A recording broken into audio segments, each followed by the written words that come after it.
Hello and welcome to Home Renovations TV. I'm taking a break for today from doing the plastering, because an old injury is starting to play up again, so I'm trying to give me elbow a bit of a rest. So we're in the living room and stroke kitchen. The kitchen's behind you, so he's probably not going to show you it. It is a bit of a mess, but that's what happens when you're doing renovation in the house. Sorry for the mess in the living room at the moment. Yes, we have started the floor, but just not quite finished it. Yeah. We started that about 18 months ago, and I think, but anyway, I've got to get from here over to the patio doors where done. Ruru is.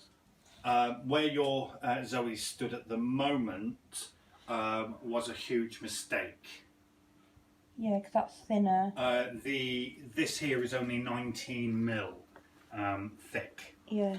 And I was told that was against building regs.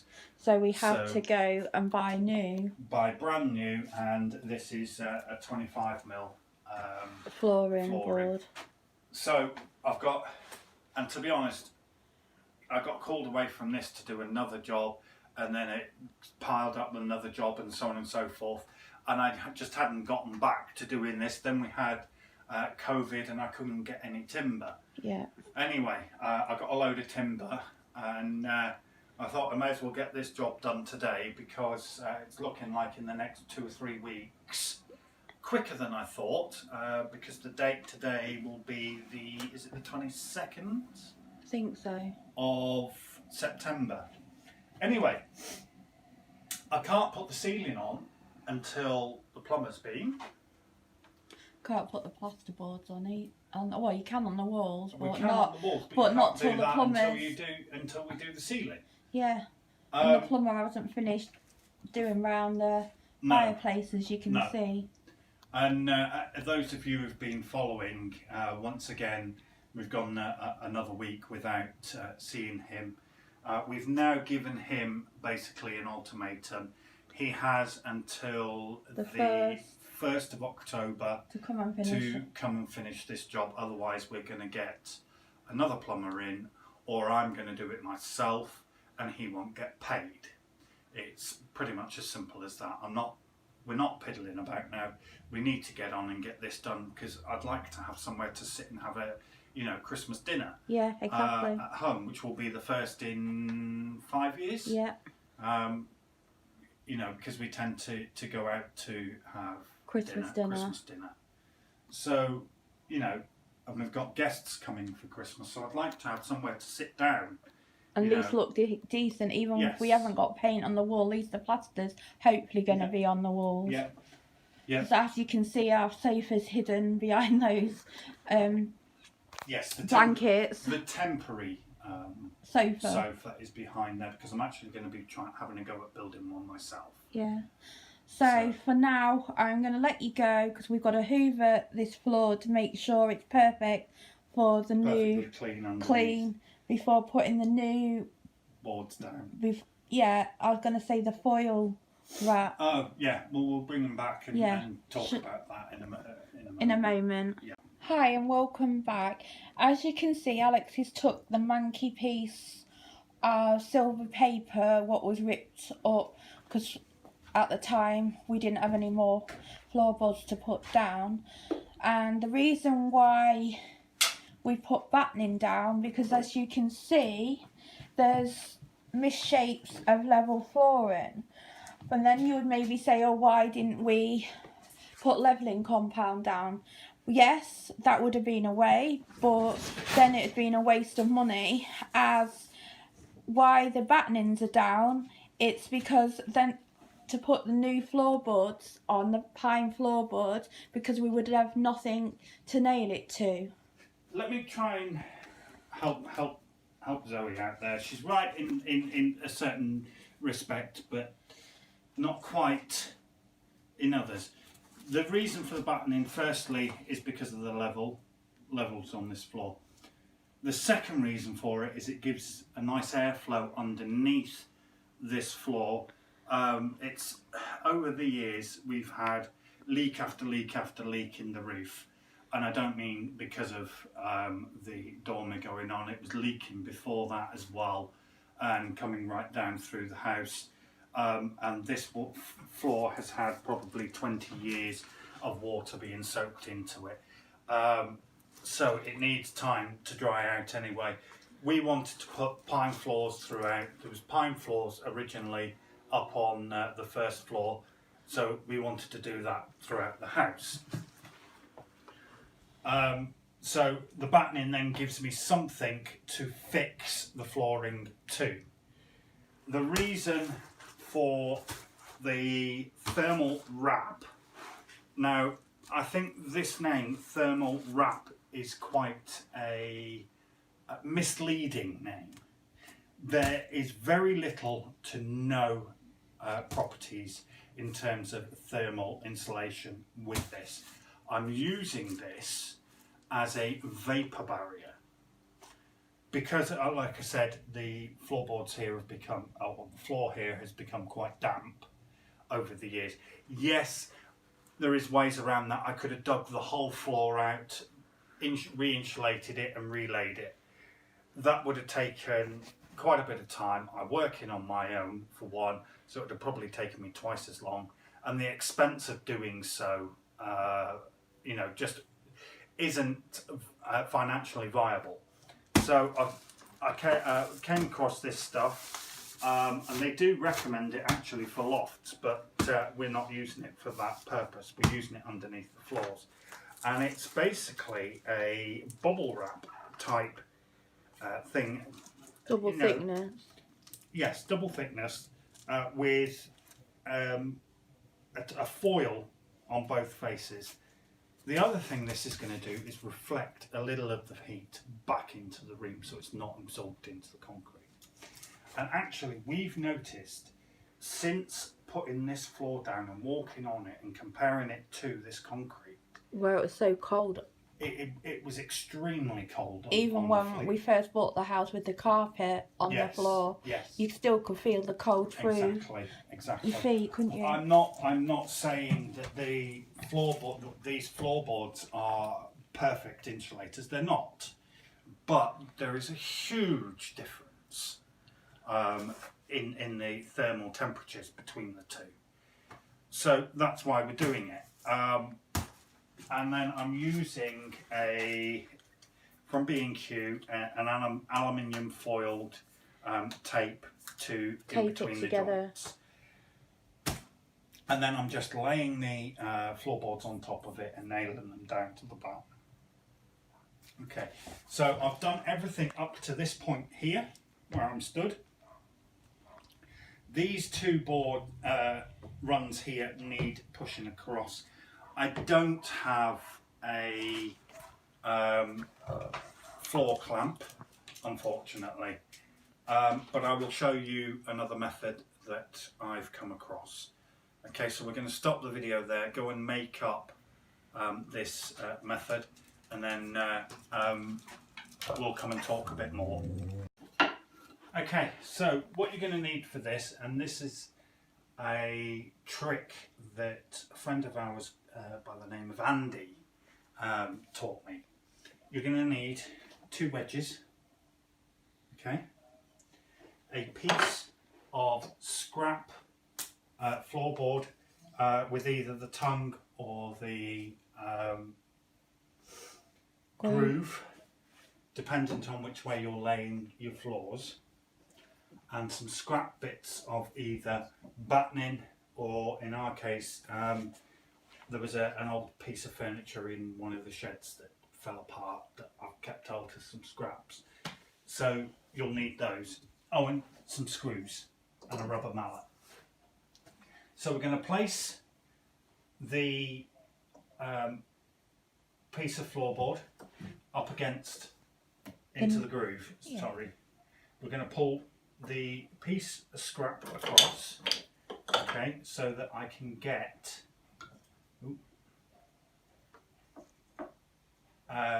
the wedge in, okay, And what I'm going to now do is put a couple of screws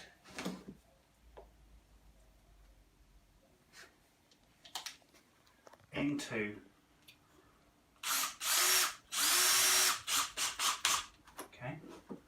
one there and one down here. Okay.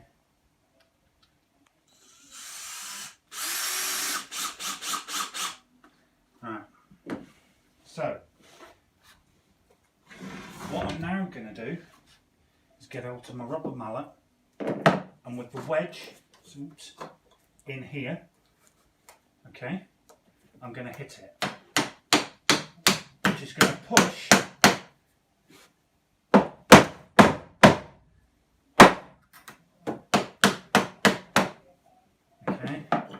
the boards across, and then I'm going to do the same from this side here as well. Okay. Oops.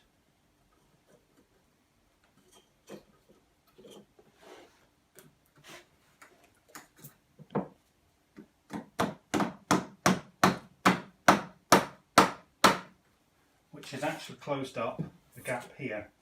Okay. What I'm trying to work out now is why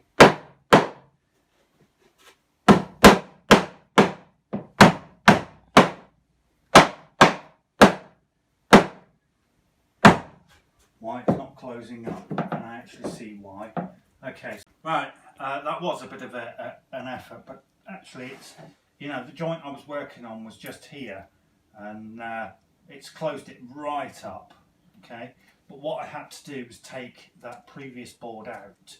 So the way I think we should be doing it is not doing every third row, but doing every other row, just to pull them over, pull them tight. Pull them tighter than what they were. Yes, and that seems to have worked absolute wonders. So basically what I'm going to do is put a few nails in here, and then get the next board in here ready for it. So yeah, I'm just going to go and find some nails, and I'll bring you back. Right, we brought you back. As you can see that Alex is tapping the floorboards down onto the batting. Yeah, I'm using, I know these aren't traditionally floorboard nails, but I'm using a 40mm oval finishing nail.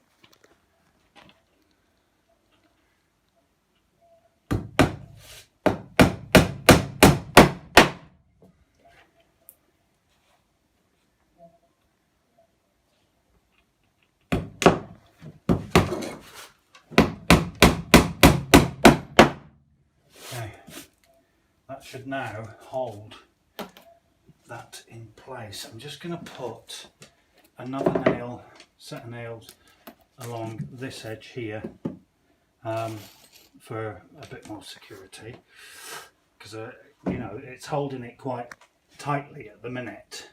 So you know, I don't know whether or not it'll spring back, but I don't want to take that chance. Whoops.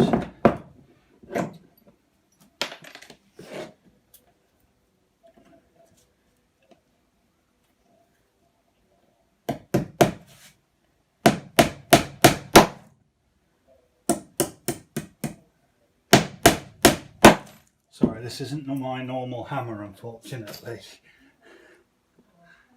You kind of get used to a tool, a hammer or whatever it is.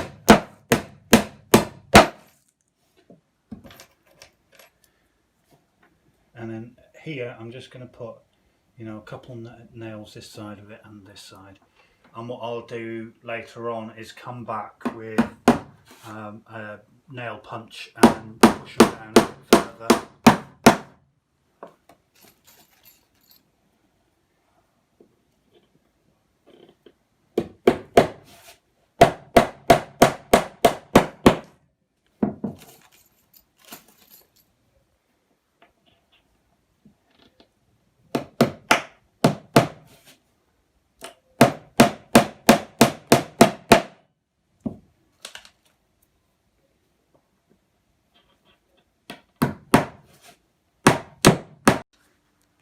clack again.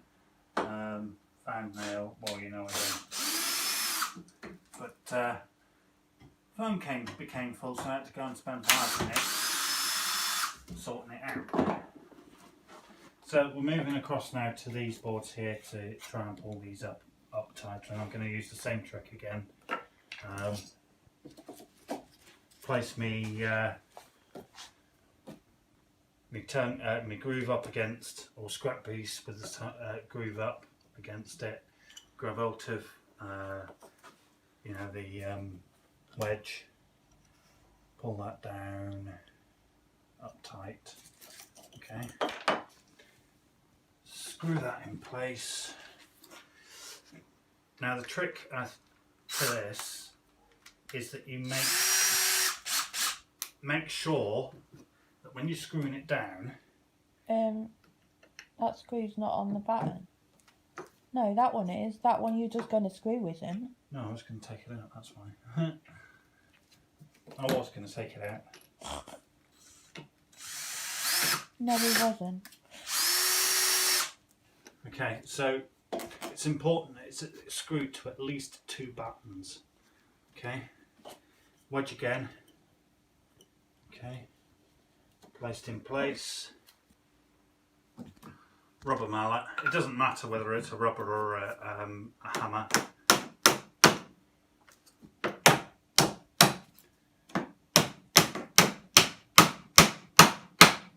Okay, see how it's pulling across, pulling it up, like so. What I can now do is take hold of that one there as well, and somewhere I have got another wedge over here. Okay, because you might need to do it in more than one place to get it to pull across. Okay.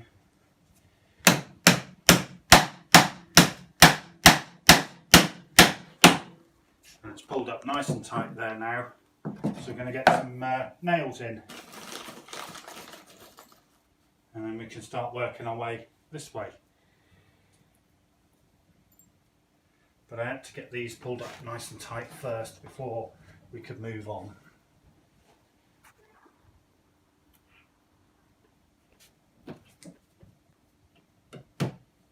Wrong hammer.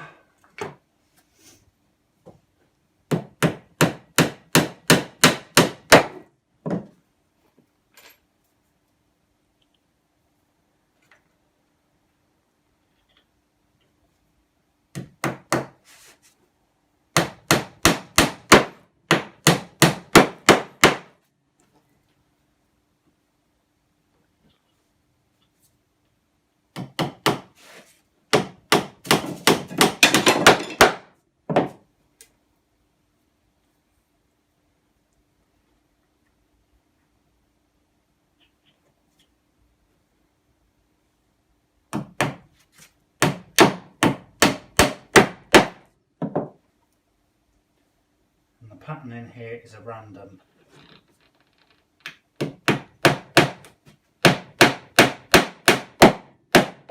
And what I mean by that is we're going for random lengths. So basically, if I put down a full length, whatever's left over cut up here, I move to the other end and we work our way down through the floor that way.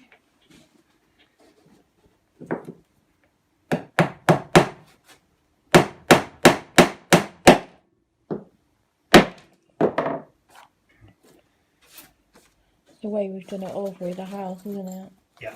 Because it's the pattern we like. It also you don't waste half as much material either.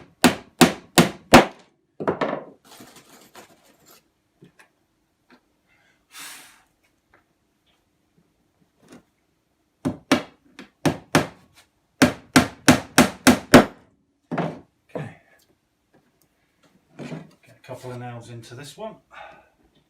We can always come back later on off camera and nail the rest down.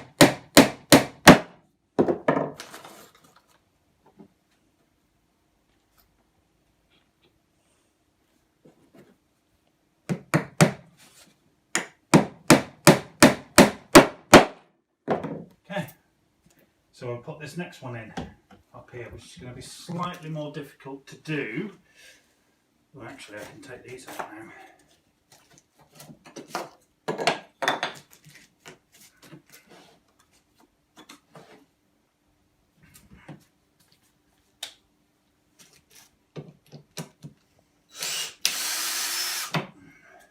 With another little trick. Okay, if Zoe looks in here, looks up here, you'll notice how it's nice and tight here, but at that end it's popped out. Right. If I go down that end, I'm just gonna, well, I am gonna go down that end and just make a demonstration. If Zoe just watches this, it might happen, it might not. Knowing my luck, it normally does. Okay.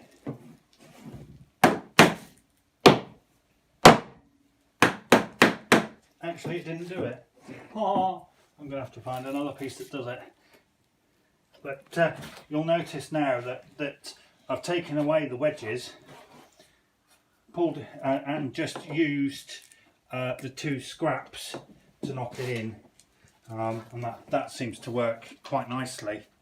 But yeah, that little trick I just showed you just helps squeeze them up, you know, and it worked wonders. You know, wonders. It hasn't pulled it all the way up. The only way to do that would be to take every single board up and relay the whole lot. But them boards what we need to do and we have done. Yes, the worst ones we've done. So yeah, I'm gonna go and cut another board and see where we go from there. Yep. And as you can see, we've put another silver piece of lining paper down. Yep.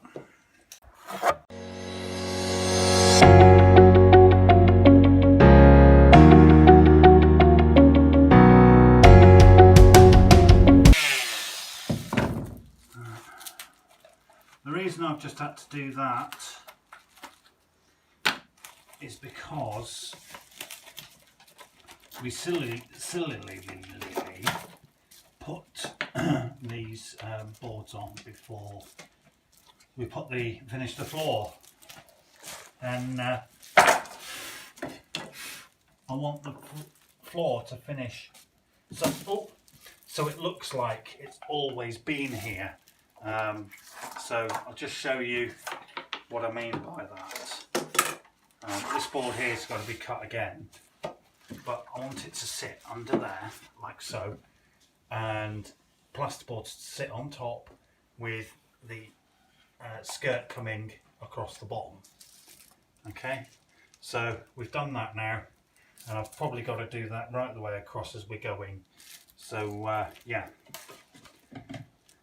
So what I'm going to do now is just get this one here cut to the length I want, and then I'll bring you back again in a bit.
it down to the other end. If you find that the wedges, you push them in there so tight you can't get them out, don't struggle with them. Just undo the screws on your button, and they'll soon come free.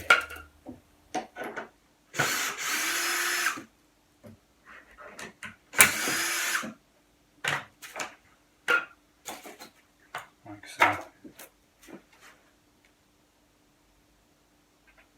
Okay, so we're going to put this one in down here, and then unfortunately for tonight I think I'm going to have to call it a day because it's getting late. So yeah, we're not finished this project. We've still got lots to do, but we were running late today because we had other jobs to do. So yeah, we'll be back on it tomorrow and doing another video.